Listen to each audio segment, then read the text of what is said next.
Welcome to the channel. Today, I'm going to show you how to use Blender to turn text into a mesh that we can then procedurally break up into chunks and explode to be able to create a subscribe animation that you could use for anything. It's highly customizable and super satisfying. I hope you enjoy. So the first thing we need to do is delete the default cube and the light that's in the scene, and then we're going to do Shift A to add some text. Then if we go into edit mode, we can backspace and change what the text says.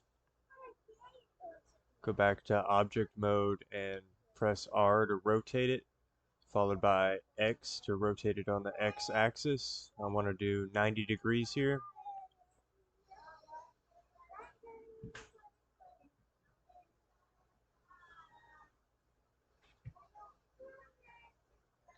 Now I'm gonna grab it with G and press X to move it along the X axis just to center it. Then if we go object, convert to mesh, we can make that text a 3D mesh with geometry, but you can see it's absolutely terrible. And you could either take the time to go through here and add a bunch of loop cuts to make the geometry better. But instead of it doing it that way, we're gonna just Control Z back and then go into object mode and add a subdivision surface modifier. I found that 3 subdivisions worked the best to get the amount of geometry that we needed. And if you look at rounds over the edges, if you keep it on Clark, but if you make it simple, it keeps the geometry the same as it was as just text. You can go ahead and click the drop down arrow and apply that.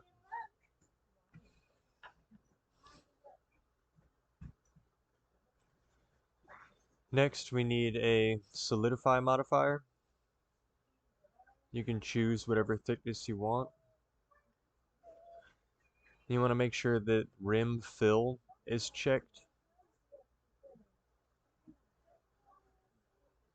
About 0.2 seemed to work pretty good for me.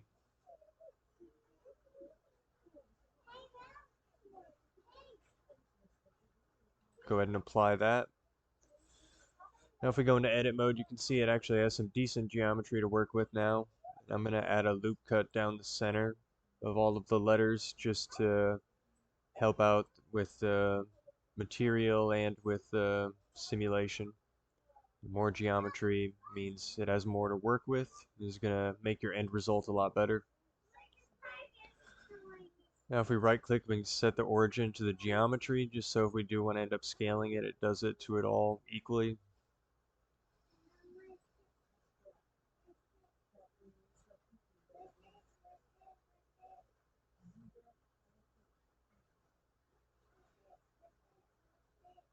Next, in edit mode, if we go under mesh, we can separate by loose parts, and that'll make each of our letters, well, individual pieces of letters, because I becomes 2 pieces, but it'll make them all separate meshes rather than it being one big mesh, which will help later on.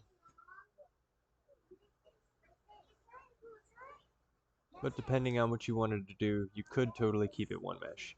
Next, we're going to go to Object, Quick Effects, Cell Fracture. Now you could select all of the letters at once and do cell fracture, but then the cell fracture settings would apply to it all at once.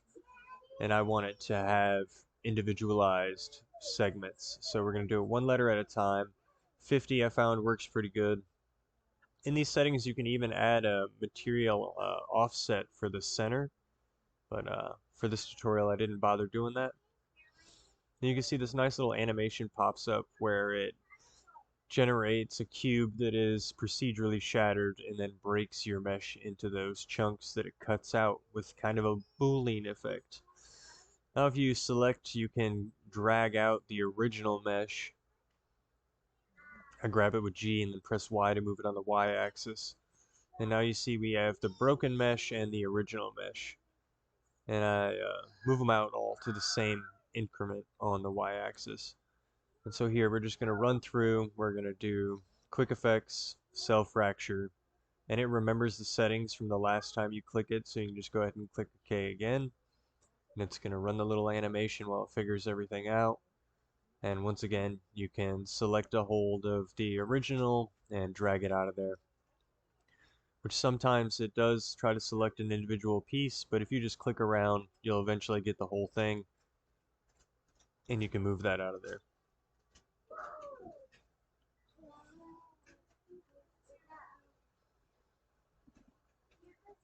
I thought about cutting this out, but I really think the animation that it does is really satisfying.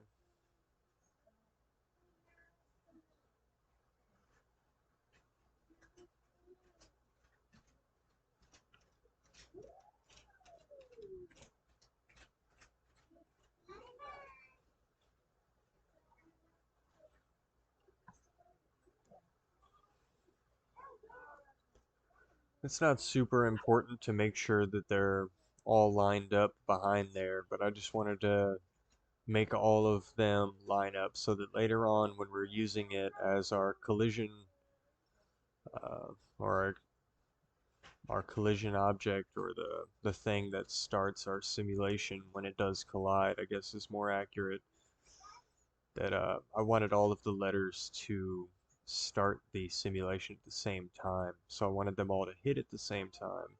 And to do that, I made sure the distance between all of them was the same. Here, I just zoom in a little bit so we can get a better look at that animation.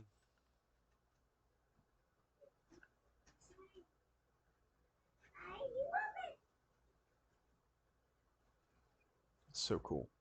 But it's completely procedural, so every time you run this, it's going to give you a different result, as well as you could change the settings completely. Like I went with 50 individual segments to be cut into, but you could go either much lower or much higher, wherever you wanted.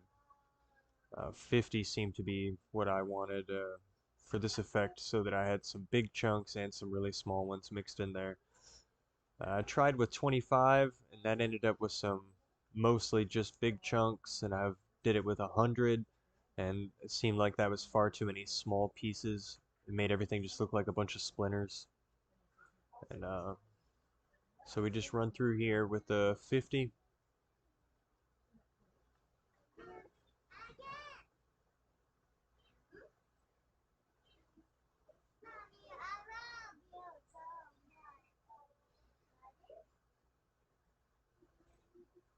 Only a couple more letters left. And if you have a decent computer, which mine is a potato, so it crashed every time I tried. But if you have a decent computer, you can actually select all of these individual objects and then go to Object Quick Effects Cell Fracture, and it'll actually run the simulation just down the line in order through the objects you have selected. But like I said, every time I tried that, my computer crashed, so I went through and just individually selected them and ran it. It takes about the same amount of time, except for the extra clicks, I guess, really. But it's not too bad.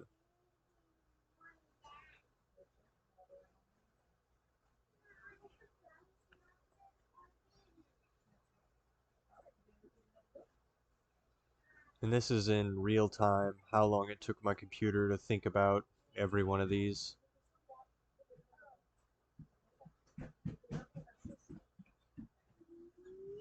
Anything that takes too long I cut out, but these were fairly quick.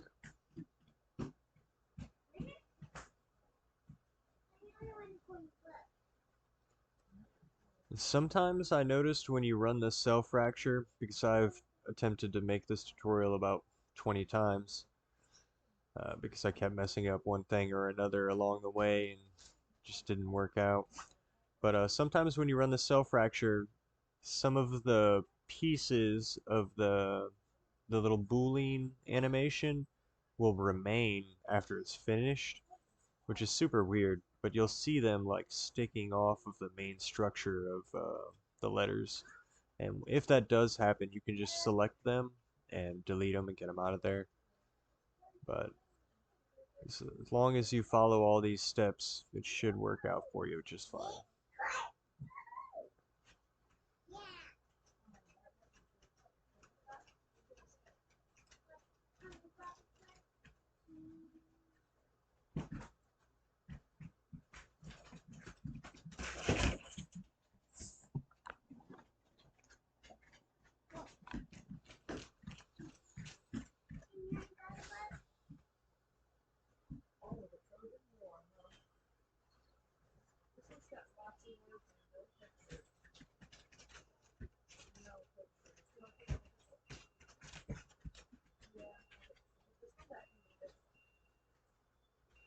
Now that we got all of the cell fractures done, we can start setting up some of the physics. So if you click on one of the little segments, go into the physics properties tab, you want to select rigid body, keep it active, dynamic, but then down in dynamics, you want to click deactivation, and then that drop down arrow next to it, and then click check the start deactivated. It's super important, or the explosion will start as soon as you click play, and we want it to be initiated by an outside force. So then if you keep that one selected and then select all of the rest of your objects, go ahead and look around and make sure you got them all. Then you can go to Object, Rigid Body, Copy from Active. And that'll put the settings that you had on that first one onto all of your little pieces. And you can click around on a couple of them just to double check that it did, which you see me doing here. All of the settings went through, so we're good on that. And I'm checking to make sure that it isn't exploding when I push play. And if you've done everything right now, nothing should be happening when you click play. So then I'm going to set up the scene just a little bit. Push Shift A, add in a plane, move it below the letters and scale it up a little bit just to make a giant O floor here.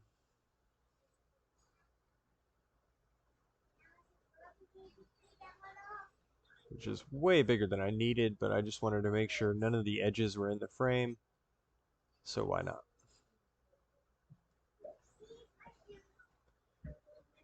Now, I was going to go ahead and just duplicate it right here, which I did, but then I delete it because I realized that I can set up its physics before I duplicate it, and then I won't have to do it twice. So turn on collision and rigid body for the floor, and then you're going to go down to active and make it passive.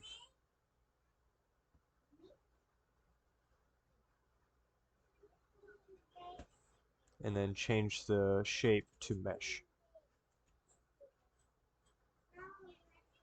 which allows for a more accurate simulation of the collisions. So then if we hit Shift D to duplicate it, and then R to rotate it, and then X to rotate it on the X-axis, we swing it around to a nice 90 degrees to make a back wall.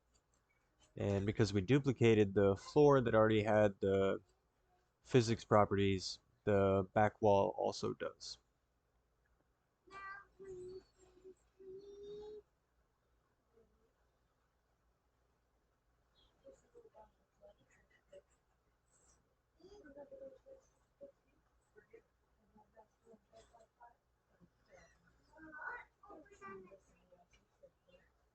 Next, we're clicking on the original letters in the back that are going to be our collision object. And we're going to click rigid body, active, but then instead of dynamic, we want animated. And after we have that selected, we're going to go ahead and select all of them. And just like before, if we go up to object and then rigid body, copy from active, it'll copy those same settings from the one that we set up to all the ones that we have selected. So now the solid letters are active but animated, and the broken ones are active, dynamic, but deactivated. I'm just going through and checking real quick that all of them have the same settings.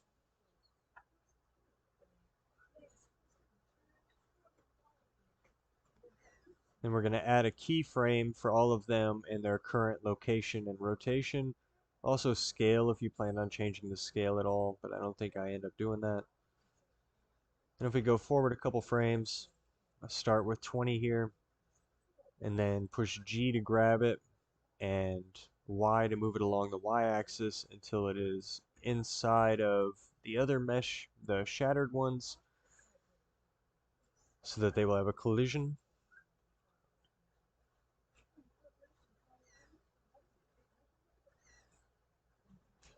Just trying to make it a nice rounded off number, and instead I moved it the wrong direction. I believe I was supposed to move it to the -8.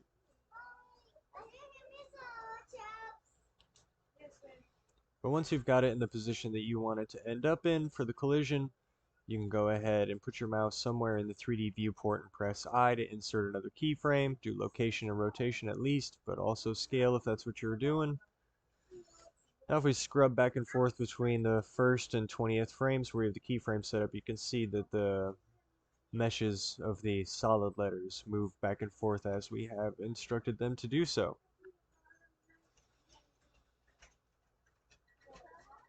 Next, I go over to the Materials tab and the Shader Editor just to put a quick material on all of the solid letters. We're going to click New. I like a nice red color. So base color, we're going to make it red, make it more saturated, more bright. And then I like it to glow, so we're going to take the emission all the way up and then make it red also and take the emission strength up. And you can make this as high as, or as low as you want, but I seem to like how it looked at 10. Rename the material something that makes sense, like red glow. And now we can select all of those objects and click the drop down, and we can choose that red glow material and assign it. There's also a faster method of assigning materials to multiple objects that I'll show you on the next step, which definitely comes in handy with how many pieces there are. But this was only a little bit slower and easier on my potato of a computer, so we just go through and we click them all, click the drop down, click the red glow material, and it slaps it on there for us.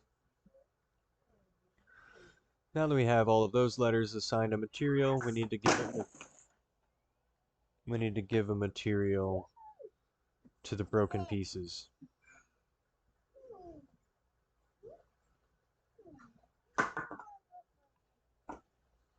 So we're going to select one of those, position the camera to where I'm not going to be grabbing a bunch of other stuff, and then we're going to select all of the broken pieces, swing the camera around just to make sure that we got them all, and then we're going to go down to the material shader editor and click new. Name it something that makes sense, like shatter material. And then I found out that I really liked the look of the texture coordinates as the base color on the generated. So I go ahead and just plug that directly in, and it gives you this nice kind of gradient technicolor awesomeness. And so now if we hit Alt L, or no, I'm sorry, I think it's Control L, and then we do materials, then it'll copy that active material to all the others selected.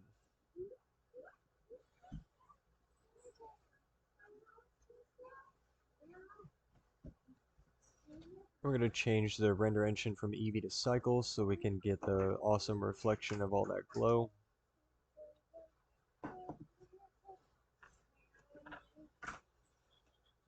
Here's a quick preview of what it's looking like in rendered view without being fully finished as my computer tries to melt.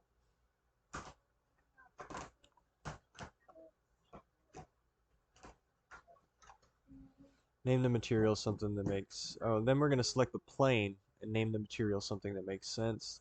I wanted mine to be black and shiny, so we go with black shiny.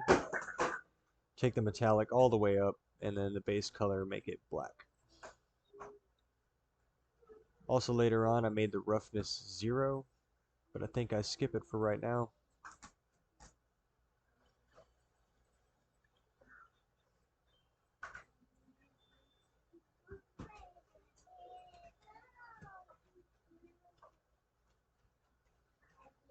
We're going to select the floor. We're going to add that same material to the floor.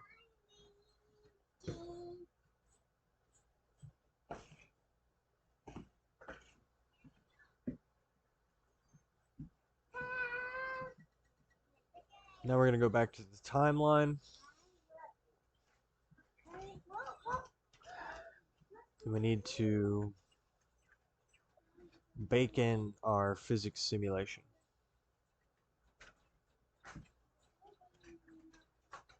which we have set to start at 20 frames, I think.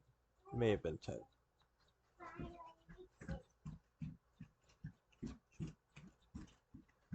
So we set the simulation to end at 120 frames.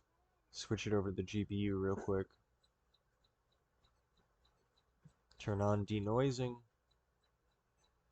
and adaptive sampling.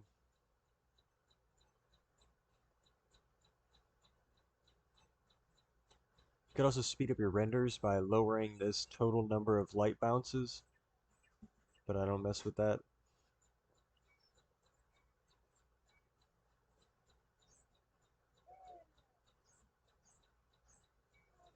Next, if you go into Scene Properties, Rigid Body World, and then underneath Cache, set the number of frames, which we have 120, so we make it 120, and then do Bake All Dynamics. It's going to run through every frame and just figure out what it's supposed to look like, and this is the result that we got. Which looks fine in its own right, but I wanted something that looks more explosive, and this is more just being knocked over.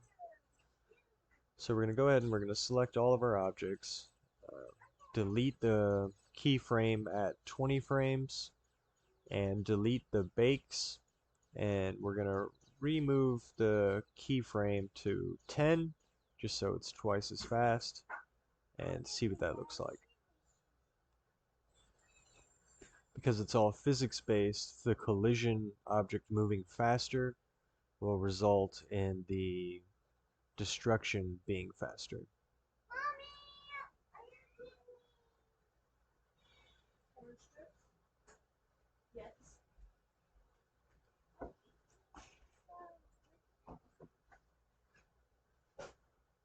Yes, but this will be your last snack before dinner.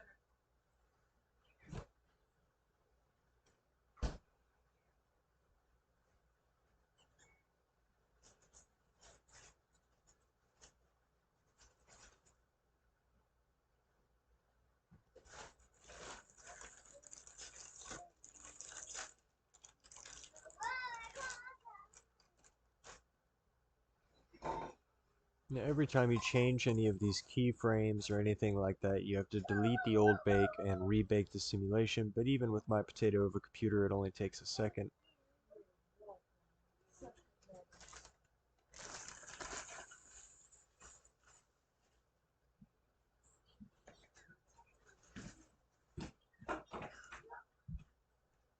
You can see it doesn't want to show you the simulation unless you bake it first.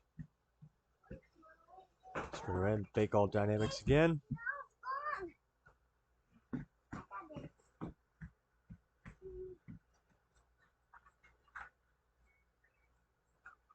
And this is it baking in real time, even on my awful computer. I cut out most of the baking, but I figured I'd show you how long it took at least once. Now if we simulate it, you can see that the little chunks get pushed a lot further because we have it happening. We have the collision object moving toward them a lot faster, and it is all physics-based. But I wanted him to go even further, a little bit more explosive, so I cut it in half again instead of making it travel the distance in 20 frames like we did originally, or 10 frames like we did just a moment ago. We're going to have it run through in just 5 frames. Because I knew I wasn't doing anything with scale, I went ahead and just did the keyframe for the location and rotation.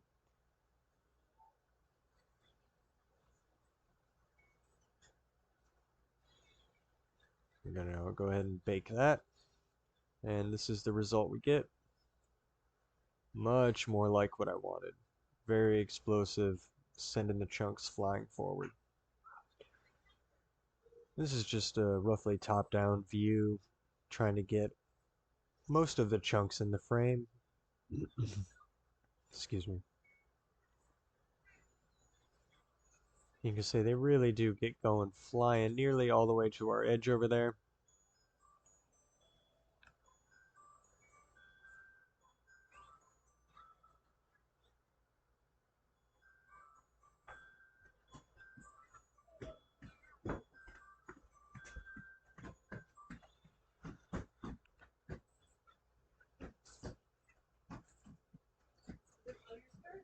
So now that I'm happy with how far the particles are going, I'm just trying to scrub through the animation to find a frame that I thought that looked interesting to decide where to place the camera.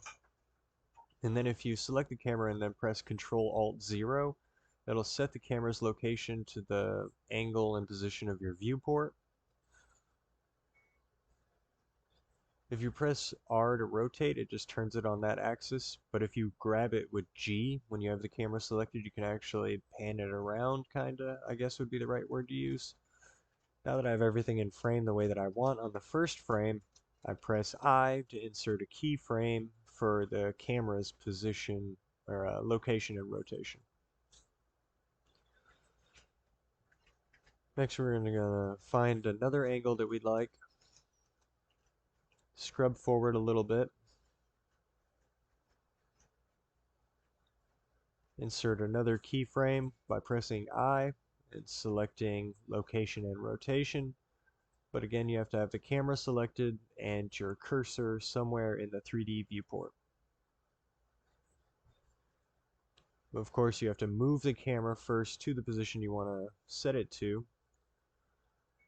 So again, we just select the camera and press Ctrl Alt 0 and then fine tune it by grabbing it with G.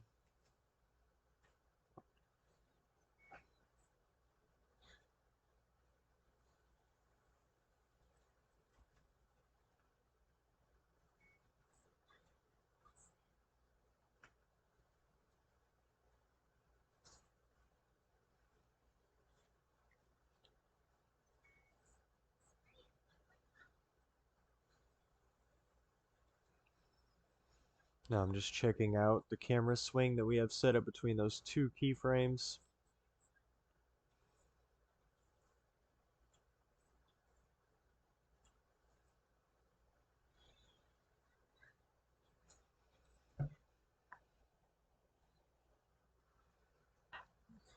I really wanted to try to get the camera to be moving through the debris as it was flying past it. This is the kind of effect that I was going for here. But you could totally just have your camera be static. You could make your camera have very sharp changes in directions very fast, or you could have very slow, smooth changes in directions with few keyframes. Whichever kind of look you're going for is totally fine.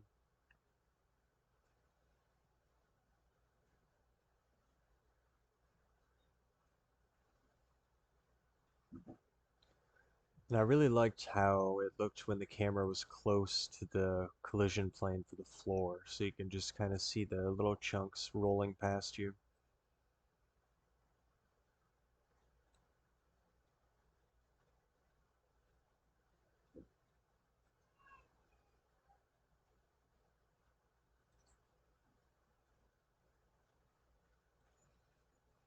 And the best part about this all being physics-based and all individual meshes is that you could literally track one of these chunks from its origin all the way to the place that it makes its final rest. Every one of these chunks is a piece of our mesh that we cut up with the self-fracture.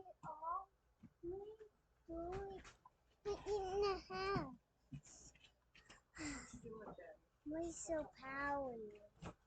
I'm your best friend. I love this. Thank you for all the sweets. Now someone's a big hand in a small hand. Yeah, Daddy's got big hands and you got small hands. In a big. Now what's now going on? It's black. It's my microphone, I'm recording.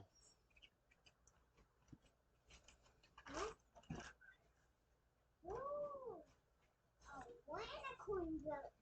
Mommy, I know unicorn bloke. Yes, weigh it.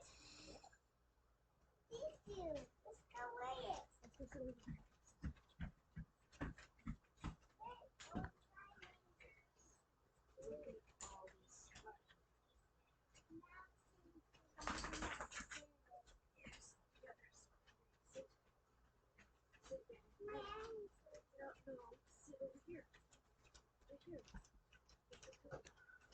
So we're almost at the point that I liked how we had it looking and it'll be all finished. And at the end here I'm going to show you not only the finished product that we made in this tutorial exactly, but also a couple of additional ones. Here's the one that we made today in this tutorial. Here's one of the mistakes that I made where there was just so much force the objects kept bouncing around endlessly. I also, instead of just having a floor and a back wall, I enclosed this one in a box so they're bouncing off the ceiling and coming back down. It was pretty intense. And this was one of the first ones I did where I forgot to make the background plane passive, and so you see it falls in the middle of the simulation. Also does some crazy flipping around.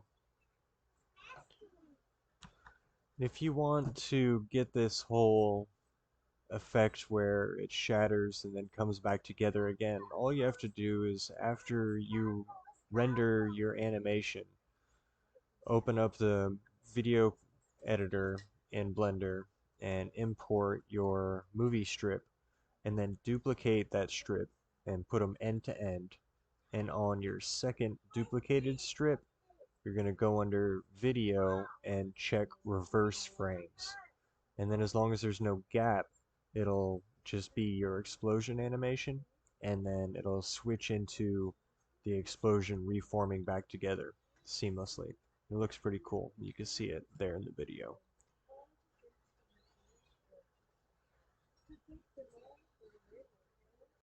Thank you so much for making it this far into the video. If you haven't already, please like and subscribe. Let me know down in the comments what you think. If you don't already know, I'm an indie game developer, and you can use the links down in the description to check out my game Glow Home. It's available on Android and PC. It's free to play, and there's no advertisements in game, but there is a name your price option that you can donate directly to me with, and I do truly appreciate any support. I'll see you guys next time.